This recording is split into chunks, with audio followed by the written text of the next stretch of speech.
Big pass Tamil season 9 இன்றைக்கி episode பார்த்தீங்கன்னா best performer worst performer பற்றி முதலே ஆரம்பிச்சிட்டாங்க. காலையிலே பார்த்தீங்கன்னா பெஸ்ட்டு பெர்ஃபார்மர் பார்த்தீங்கன்னா கனியும் சபரியும் எல்லோரும் கனிங்கிறாங்க. கனிங்கிறாங்க. அப்புறம் எப்ஜே வேறு சொல்கிறாங்க பாருங்கள். இந்த ஆதிரையிலாம் காஜி ஆதிரை என்ன ஆச்சுன்னா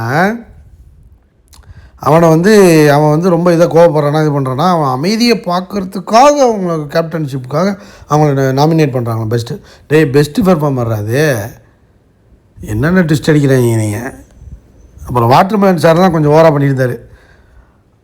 நடிப்பு அரக்கன் வாட்டர்மெலன் சார் அப்படின்னு சொல்லிட்டு ஆரம்பிக்கிறாரு. கனியை சொல்கிறாரு.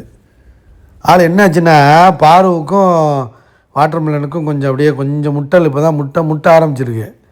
அது போக இன்னும் வெடிச்சிட்ருக்கோம். ஆக்சுவலாக கொஞ்சம் வெடிச்சிருச்சு தான் நினைக்கிறேன். ஏன்னா அதான் நேற்றே சொல்லிருச்சு பாரு, இங்கே ஒரு குத்து அங்கே ஒரு குத்துன்னு.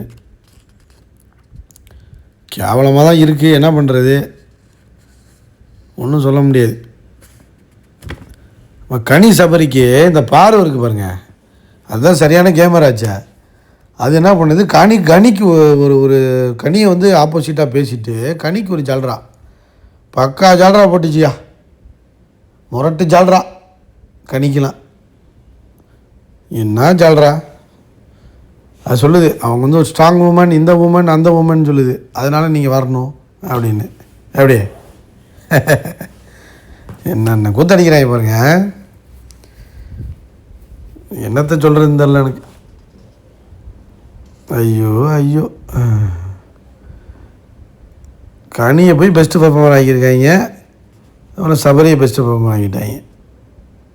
ஒன்றும் சொல்கிறதுக்கு இல்லை. ஒஸ்ட்டு பெர்ஃபார்மருக்கு பார்த்தீங்கன்னா குத்திட்டாங்க, கரெக்டாக குத்திட்டாங்க. அப்பா, என் மனசில் இருக்க பாரமே இறங்கி போச்சு. குத்துங்க ஏசம்மா குத்துங்க. இந்த காஜியே அப்படி தான், இந்த காஜி பொண்ணுங்களே அப்படி தான், அதே தான். அந்த படம் இருக்குது பாருங்கள், கமல் படம் அந்த காலத்தில், அதே மாதிரி கதை தாங்க. இவங்க 2 பேரையும் பார்த்துக்கிட்டே இருந்தாங்க. என்ன இவங்க வேலையும் செய்கிறதில்ல, ஒன்றும் செய்கிறதில்ல. ஒருத்தி எப்ஜியை போய் கட்டி பிடிச்சி படுத்து கிடக்குறா. இன்னொருத்தி வந்து கமருதீன்னு கிஷார்ன்ட்டு அரோரா இங்கிட்டு போயிட்டு படுத்து கிடக்குறா. பிடிச்சிக்கிட்டு கையை பிடிச்சி அமைக்கிக்கிட்டு பண்ணிக்கிட்டு அது பண்ணிக்கிட்டு ஹக் பண்ணு இது பண்ணு அது பண்ணுன்னு பார்த்தாங்க. ஹவுஸ்மேட்ஸுக்கே பிடிக்கல போல், வச்சு குத்திட்டாங்க. பொறாமல் இருக்க தானே செய்யும். இந்த மாதிரிலாம் ஜாலியாக இருக்காங்க பசங்க. அப்புறம் கூட மீதம் உள்ளவங்கெல்லாம் பொறாமல் பிடிக்க தானே செய்வாங்க. அதெல்லாம் வாஸ்தவம் தானே, அதில் என்ன இருக்குது. அந்த மாதிரி தான் நடந்திருக்கு. எல்லாருமே குத்திட்டாங்க. கொலை குத்து மாற்றி குத்திட்டாங்க.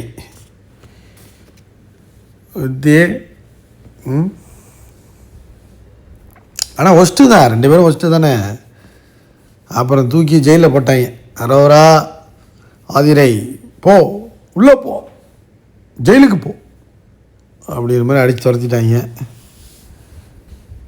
ஆள் ஒரு மாதிரி ஆயிடுச்சு அரோரா. அதில் இவ கேட்டா கெமி ஒன்று என்ன சொல்லியிருக்கான்னா, அவங்க வந்து பியூட்டியை வச்சுக்கிட்டு அவங்களோட இதை வச்சுக்கிட்டு ப்ரிட்டினஸை வச்சுக்கிட்டு ஒன்று பண்ணுறாங்க அப்படின்னு சொல்லிடுச்சு. எல்லோரும் நான் அழகாக இருக்கேன் அதை வச்சு என்ன அடிக்கிறாங்கன்னு போய் பாருகிட்ட சொல்லிகிட்டு இருக்கு அரோரா சின்க்ளேர். பலூன் அக்காவுக்கு ரொம்ப ஆசை தான். சொல்லுது, நீ அழகெல்லாம் ஒன்றும் இல்லையே அப்படின்னு சொல்லிடுச்சு பாரு சும்மாவே எவன்டா கிடைப்பான், எவன்டா ஏறிட்டு போகலான்னு இருக்குது. இதுவே போய் வலியக்க மாட்டேன்னா அது கொஞ்சம் கதறிச்சு, கதறி பார்த்துச்சு. அப்புறம் ஒன்றும் வேலைக்கு ஆகலை. சரிம்மா வாமா கிளம்பு ஜெயிலுக்கு போ ஆதிரை வாமா கிளம்பு, நீ பண்ணுறதெல்லாம் ஒரு தேவையில்லாத ஆணி தான் போ. ஆனால் இதுகிட்ட போய் அம்பளுத்துக்கிட்டு இருந்துச்சு ஆதிரை. யார் வியானா கொஞ்சம் கடுப்பாயிருச்சு. என்னையே அம்பளிக்கிறியாடி அப்படிங்கிற மாதிரி. அது நல்ல ரீசன் சொன்னிச்சு. குட். அப்புறம் பார்த்தீங்கன்னா இந்த கேப்டன்சி டாஸ்க்குள்ளே வந்து இப்போ என்னன்னா கனியும் சபரியும் வந்து பெஸ்ட்டு பெர்ஃபார்மர்னால கமருதீனோட கேப்டன்சி டாஸ்கில் மோதுறாங்க. அவ்வளோதான். அதுக்கப்புறம் பார்த்தீங்கன்னா அந்த கதை சொல்கிற டாஸ்க் வந்துச்சு திரும்ப. அப்புறம் அந்த கதை சொல்லிக்கிட்டு இருந்தாங்க, அடிச்சுக்கிறாங்க, அதுக்கு அடிச்சுக்கிறாங்க வினோத்து பாருங்களாம். அப்புறம் கடைசியில் பார்த்தா கமருதீனும் அப்சாராவும் சொல்கிற மாதிரி வந்துச்சு. கமருதீன் கதை நல்லா இருந்துச்சு. ஆனால் அவனுக்கு பேச தெரிலங்க. கமருதீனுக்கு சொல்ல தெரிய மாட்டேங்குது. ஒரு மாதிரி கதை எப்படி சுவாரஸ்யமாக சொல்கிறதுன்னு தெரியல. ஆனால் கரெக்டாக சொன்னான். அவங்க அப்பாவை பற்றி சொன்னால் பாறையெல்லாம் கொடுத்து குத்திருக்காருங்க அவங்க அப்பா. அப்புறம் இறந்துட்டார். அப்புறம் வந்து அன்புள்ள ரஜினிகாந்த் ஒரு படம்ல அது மாதிரி வந்து அவங்க அப்பா பாசமே இல்லாமல் வளர்ந்தது, கொஞ்சம் அழுதுட்டான். மற்றபடி வந்து நல்லா இருந்துச்சு. ஆனால் வந்து ஆதிரை தான் அவனோட லவ்வர்னு நினைக்கிறாங்க. செகண்ட் லவர், ஃபஸ்ட் லவர் 5 வருஷம் போச்சு. செகண்ட் லவர் ஒன்று சொன்னான் கேர்ள் ஃப்ரெண்டு, அது ஆதிரை மாதிரி. ஆதிரி இதெல்லாம் தேவையில்லைன்னு அப்போ எங்கே உட்காந்து பேசிக்கிட்டு இருக்கு. இவன் போய் சபரி போய் கட்டி பிடிக்கிறான் கமருதீனை. யான்னு கத்துறான் கமருதீனை. என்ன கதைன்னு தெரில. இன்னும் ஓப்பன் ஆகும், வர வாரங்களில் ஓப்பன் ஆகும்னு நினைக்கிறேன். அடுத்த கண்டென்ட் ரெடி. இவங்க கண்டென்ட் ஒன்று ஒரு பக்கம் ஸ்டார்ட் ஆகும்னு நினைக்கிறான். டேய் ஆதிரை, நீ ஏற்கனவே கமருதீனை முடிச்சுட்டு தான் இங்கே வந்திருக்கியா? எப்ஜே நீ செத்தடா, குத்துங்க எசம்மா குத்துங்க அப்படி முடிச்சு விட போகிறேன் என் கதையை. கதை ஓகே தான். கடைசியில் எல்லோரும் என்ன மன்னிச்சிருங்க மன்னிச்சிருங்க அப்படின்ட்டு போயிட்டான். அடுத்து அப்சரா சொன்னாங்க, உண்மையிலே சூப்பருங்க. அந்த ஜாக்லின் அவங்க அம்மா பேர் சொன்னாங்க பாருங்கள், உண்மையிலே வந்து ஹேட்ஸ். என்னென்னா இப்படி ஒருத்தவங்களை சேஞ்ச் ஆகிறது வந்து அது ஒரு ஹார்மோன்ஸ் அவங்களுக்கு சேஞ்ச் ஆகுது. அவங்க அம்மா வந்து குடும்பமே சப்போர்ட் பண்ணியிருக்குங்க. அவர் கதையில் பார்த்தீங்கன்னா குடும்பமே சப்போர்ட் பண்ணி ஃபினான்ஷியலாகவும் சப்போர்ட் பண்ணியிருக்காங்க.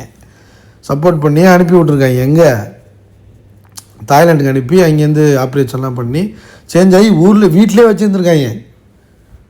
உண்மையிலே வந்து அவங்களுக்கு ஒரு கட்ஸு தான். அவங்க அண்ணன் தான் ரொம்ப இது பண்ணி இருக்க வச்சுருப்பார் போல்.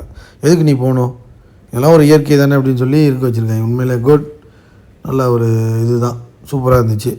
அடுத்து கேப்டன்சி டாஸ்க் என்னென்னா குத்துங்க ஏசமா குத்துங்க. அதான் அந்த டாஸ்கே, அதான் குத்துங்க ஏசமா குத்துங்க தான்.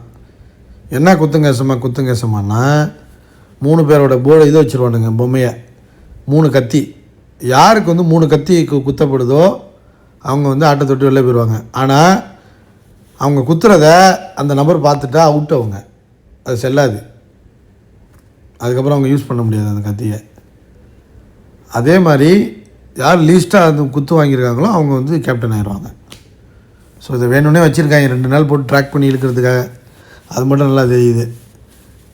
அப்புறமா மாற்றி இந்த ரம்யா வந்து குத்துனது வந்து பெரிய பிரச்சனையாகி ரம்யாவுக்கும் கமருதீனுக்கும் சரியான சண்டை.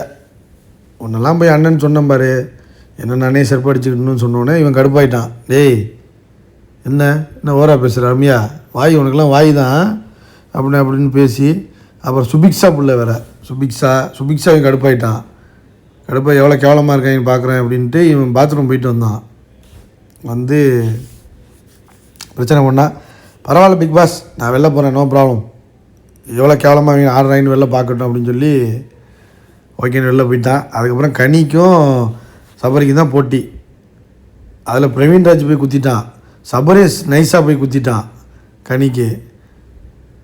இதுக்கு வந்து அரோரா குத்திருச்சு சபரிக்கு. பார்ப்போம், நாளைக்கு தான் தெரியும் ஏமா வந்து கேப்டன் ஆகிறான்னு. பார்ப்போம், அது எப்படி போகுதுன்னு தெரில, அதை பார்ப்போம். அடுத்து வந்து என்னென்னா ஷோ ஒன்று வச்சாங்க. என்ன ஷோன்னா ஃபேஷன் ஷோ. ஏன்னா தீபாவளி வருதுல்ல, ஜெயச்சந்திரனுக்கு சேல்ஸ் ஓடணும்ல, அதுக்கு வந்து விளம்பரத்தை போட்டாங்க. ஷோ ஃபுல்லாக எல்லாம் ஒரு வேஷத்தில் வர்றாங்க. அதில் என்னென்னா கமருதீனோட காதல் உருவாயிடுச்சா யாருக்கு, பாருக்கு. என்ன பண்ணிடுச்சு, கழட்டி விட்டுருச்சு. யாரை, வாட்டர்மெலன் சாரை கழட்டி விட்டுருச்சு. அவர் கூட நான் நடக்க முடியாது, வேறு மாதிரி பேராக இருக்கும் எதாவது சொல்லிடுச்சு போல். அது ஒரு பெரிய இஷ்யூவாக மாறிடுச்சு. அதான் சொன்னல, இவங்க 2 பேரும் கிளாஷ் ஆயிடுச்சு. அதோட பார்வெலாம் எனக்கு கிரிமினல் ஆச்சா, அதான் விஷமாச்சா, அதான் பாய்சன் விஷத்தெல்லாம் கக்கிருச்சு. ரம்யா பாண்டியன் மாதிரி கக்கிருச்சு, வன்மத்தை கொட்டிருச்சு. என்ன பண்ண முடியும்.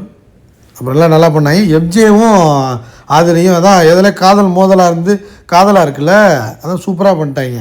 அவங்க சூப்பராக பண்ணியிருந்தாங்க. அவங்களுக்கு தான் உண்மையிலே அவங்க பண்ணதுலேயே அவங்க பண்ணது சூப்பராக இருந்துச்சு. உண்மையிலே வாட்டர்மெலன் சார் அங்கே போய் ரஜினி மாதிரிலாம் பண்ணிகிட்டு இருக்காரு. அந்த ஆள் பண்ணுக்கு அளவே இல்லையா. ஆனால் நல்லா தான் பண்ணிகிட்டு இருந்தாங்க, நல்லா பண்ணியிருந்தாங்க எப்ஜே ஆதிரை. குட். பட் என்ன காட்சியாக இருக்காங்க, அது மட்டும்தான். மற்றபடி நல்லா தான் பண்ணிகிட்டு இருந்தாங்க. அது பேஷன் ஷோ நல்லா இருந்துச்சு. ஓவரால் வந்து இன்றைக்கி எபிசோடு ஓகே தான். பட் என்னென்னா குத்திட்டாங்க, அரோராவையும் ஆதிரையும் தூக்கி ஜெயிலில் போட்டாங்க. அப்புறம் ஸ்டோரி, கமருதீன் ஸ்டோரி, அப்புறம் அப்சரா ஸ்டோரி 2மே நல்லா இருந்தது. இதில் வந்து என்னென்னா வினோத் வந்து அவங்களுக்கு வந்து பாராட்டுற மாதிரி அவங்க அம்மாவுக்கு பாராட்ட சொல்லி எல்லோரும் எழுந்து சின்னி கிளாப் பண்ணாங்க. அது உண்மையில் நல்லா இருந்துச்சு. மொத்தத்தில் இன்றைக்கி இந்த எபிசோடு வந்து எனக்கு ரொம்ப பிடிச்சி போச்சு. ரொம்பவும் சொல்ல முடியாது, ஒரு ஆவரேஜ் அண்ட் எபோ ஆவரேஜான ஒரு நல்ல எபிசோடு தான் இன்றைக்கி. சூப்பர். நாளைக்கு வந்து விஜய் சேதுபதி எப்படி வச்சு செய்கிறாரு, தரமான செய்கைகள்லாம் என்னென்ன நடக்குதுங்கிறத நாளைக்கு பார்ப்போம் ஃப்ரெண்ட்ஸ். பாய். சப்ஸ்கிரைப் பண்ணிவிட்டு பாருங்கள் ஃப்ரெண்ட்ஸ், லைக் பண்ணிவிட்டு பாருங்கள் ஃப்ரெண்ட்ஸ்.